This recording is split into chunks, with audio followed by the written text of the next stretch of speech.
Hai, waktunya belajar bersama dengan Pak Isto ya. Pada hari ini kita akan membahas tentang hubungan antara unsur-unsur lingkaran ya. Ini terdapat dalam buku paket halaman 65 dan juga 66 ya. Sudah Bapak instruksikan pada video sebelumnya untuk kalian kerjakan dan hari ini kita akan bahas satu persatu ya. Langsung saja kita mulai dari pernyataan pertama. Panjang diameter sama dengan 2 kali panjang jari-jari lingkaran ya. Panjang 2 meter panjang diameter sama dengan panjang 2 kali jari-jari lingkaran. Oke ya, Bapak buktikan sekarang apa sih yang dimaksud dengan jari-jari ya. Jari-jari kemarin sudah Bapak jelaskan bahwa jari-jari adalah garis yang menghubungkan titik pusat dengan titik yang berada di garis lengkung lingkaran ya.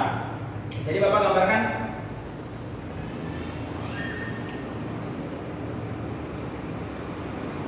Ya, Bapak gambarkan jari-jari.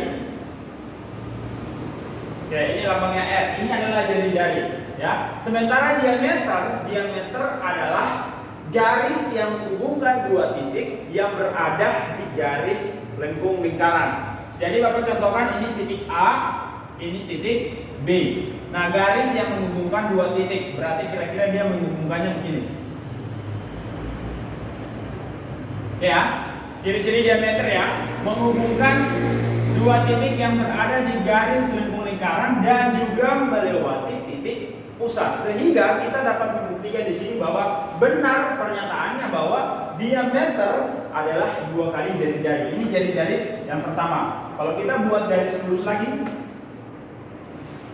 jari-jari yang kedua, maka sama ya, 2 kali jari-jari sama dengan panjang diameter. Oke, saya harap kamu benar. Oke, sekarang kita lanjutkan pada pernyataan yang kedua. Ya, pernyataan kedua di sini dibilang jumlah panjang busur besar dengan busur kecil sama dengan keliling lingkaran. Ya, jumlah panjang busur besar dan busur kecil sama dengan keliling lingkaran. Oke, Bapak akan gambarkan busur besar dan busur kecil pada lingkaran ini, lalu kita akan buktikan apakah benar jumlahnya itu sama dengan keliling lingkaran ya.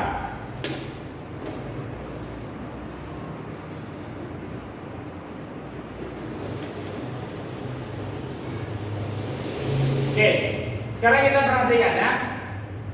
Ini adalah kemarin kita lihat busur itu dikatakan busur kecil atau busur minor jika panjang busurnya tidak melewati setengah lingkaran ya. Contoh ya, busur A ke B dari sini ke sini ya. Ini tidak melewati setengah lingkaran, berarti ini disebut dengan busur kecil ya. Lalu dari sini ke sini itu disebut dengan busur besar ya, atau busur mayor. Sehingga pernyataannya benar bahwa kalau kita jumlahkan busur kecil ini ditambahkan dengan busur besar, maka hasilnya adalah keliling lingkaran ya.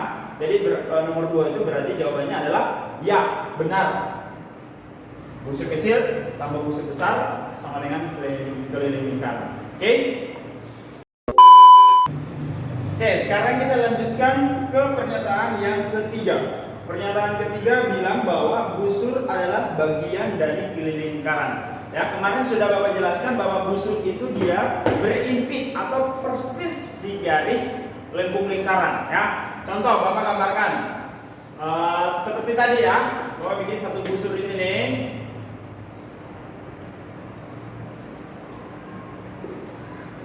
Nah, ini adalah busur AB, busur minor ya. Dia persis di garis lengkung lingkaran. Lalu yang busur AB ini mayor ya.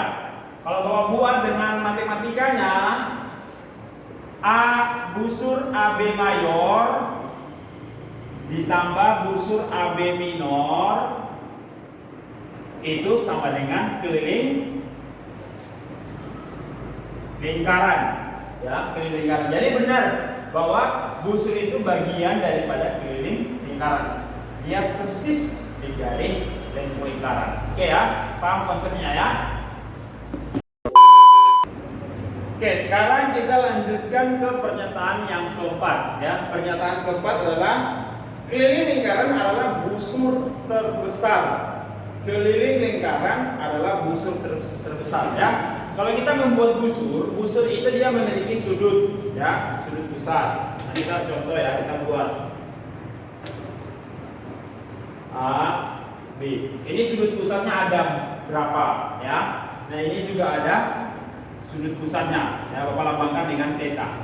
Nah, pernyataannya keliling lingkaran adalah busur terbesar. Iya benar, ya benar. Karena ini kalau kita gambarkan busurnya sebesar ini ada sudutnya. Kita buat lagi busur sebesar ini ada sudutnya sampai dia menyatu, maka itu sudutnya 360 derajat. Jadi keliling lingkaran itu adalah busur terbesar, ya, itu benar pernyataannya. Oke, yang kelima, pernyataan yang kelima, diameter adalah tali busur terpanjang, ya. Diameter adalah tali busur terpanjang, ya. Kemarin Bapak sudah gambarkan tali busur, ya, tali busur garis lurus yang menghubungkan dua titik, ya. Contoh ini tali busur, ya, tali busur A, B. Ini juga tali busur, ya, tali busur C, D. Nah, diameter adalah tali busur yang terpanjang. Kalau kamu lihat di sini, coba bikin. Ya, EF, ya. Kalau kita amati di sini, tali busur CD lebih pendek daripada tali busur AB. Tali busur yang AB lebih pendek daripada tali busur yang EF. Jadi tali busur EF ini adalah tali busur terpanjang dan dia juga adalah diameter karena melewati titik pusat. Oke, bisa. Jadi nomor ini pernyataannya benar. Oke, kita lanjut di nomor yang berikut, ya. Nomor berikut itu adalah nomor 6, ya. Pernyataannya adalah apotema selalu tegak lurus dengan tali busur, ya. Apotema selalu tegak lurus dengan tali busur. Nah, kalau kamu simak di video sebelumnya tentang unsur-unsur lingkaran, itu sudah sesuai dengan definisinya, ya. Definisi apotema apa? Apotema adalah sebuah garis yang menghubungkan titik pusat dengan tali busur, ya, dan harus tegak lurus, ya. Jadi ini Bapak buat di sini tali busur, Bapak namakan titik A, di sini titik B, tali busur, ya. Apotema adalah garis yang menghubungkan tali busur dengan titik pusat, ya, dan harus tegak lurus, membentuk sudut 90 derajat. Berarti benar bahwa apotema itu selalu tegak lurus dengan garis tali busur, ya. Itu jawabannya adalah benar.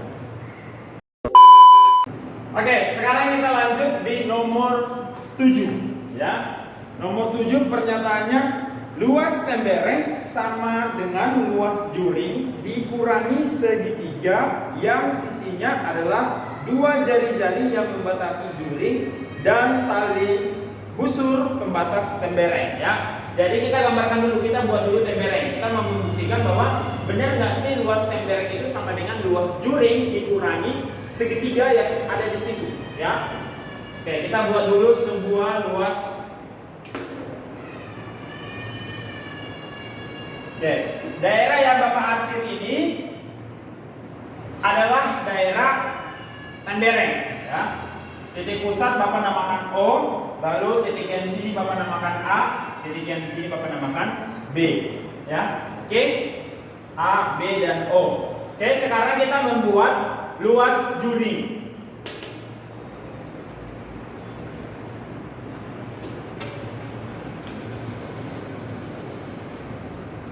Oke, tadi pernyataannya bilang bahwa luas tembereng adalah luas juring dikurangi luas segitiga yang sisinya dibatasi oleh dua jari-jari dan tali busur pembatas tembereng, ya. Jadi kalau Bapak tulis di sini luas tembereng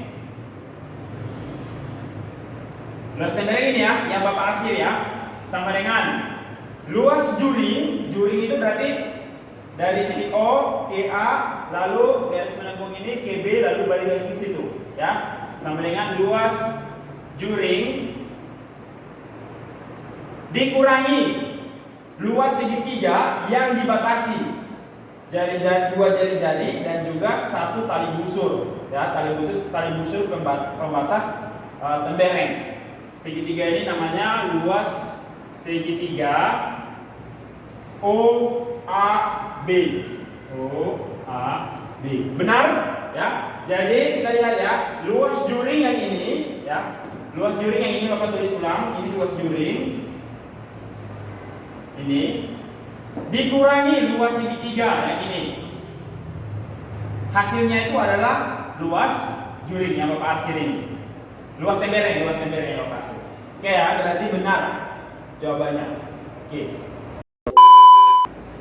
Oke, sekarang kita lanjutkan di nomor 8 ya. Nomor 8 di sini dikatakan bahwa jika semakin besar luas suatu juring, maka ukuran sudut pusat yang bersesuaian dengan juring tersebut akan semakin besar juga, ya. Nah, coba kita buktikan ya, benar nggak sih besarnya juring itu? Kalau juringnya semakin besar atau semakin luas, maka sudutnya itu juga sudut yang bersesuaian akan semakin luas juga ya. Kita buktikan. Oke, Bapak buat juring di sini, ya. Bapak namakan di sini titik A, lalu di sini titik B. Sudut juring ini juring ya. Yang Bapak arsir ini adalah daerah juringnya. Sudut juring ini Bapak simbolkan dengan alfa. Ya, dia memiliki sudut sebesar alfa. Lalu Bapak buat lagi satu juring di bawah sini. Oke ya. Jadi Bapak simbolkan dengan titik P, lalu di sini titik R. Titik pusat ini O, ya. Ini adalah luas daerah juring yang Bapak arsir ini, ya. Sudutnya Bapak simbolkan dengan beta. Oke? Kalau kita amati di sini, luas daripada juring AB ini, ya, sudutnya alfa, ya, lebih kecil daripada luas daripada juring PR ini, ya, dengan sudut beta. Jadi kalau kita lihat di sini ya, benar ya. Luas juring itu kalau dia sebesar ini, ya sudutnya nanti juga akan sebesar ini, ya. Kalau juringnya semakin luas, berarti sudutnya juga akan semakin besar, ya. Berarti benar bahwa semakin luas juring, semakin besar juga sudutnya. Oke? Oke ya. Soal ini juga sebenarnya bisa menjawab nomor 9 ya. Kalau kita lihat pernyataan nomor 9 itu apa sih? Pernyataan nomor 9 dikatakan bahwa jika semakin kecil panjang suatu busur, maka ukuran sudut pusat yang menghadap busur tersebut akan semakin kecil juga, ya. Oke, kita lihat di sini ya gambar ini, ya.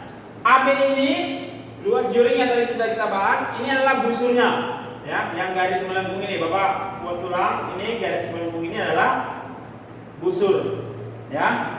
Ini juga adalah busur.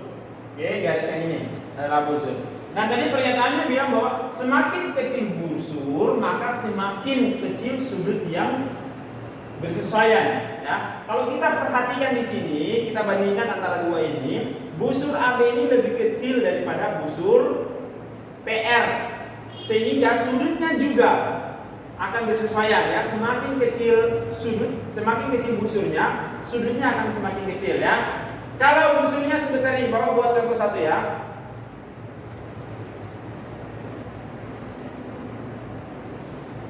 Oke, busurnya sekecil ini, ya, maka sudutnya juga akan semakin kecil. Jadi benar ya, semakin besar busurnya, sudutnya juga semakin besar. Semakin kecil, sudutnya juga akan semakin kecil.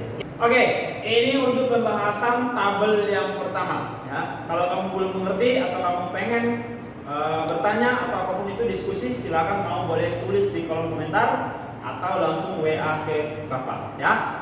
Nanti kita akan lanjutkan dengan pembahasan tabel yang kedua di video selanjutnya. See you in the next video. Thank you.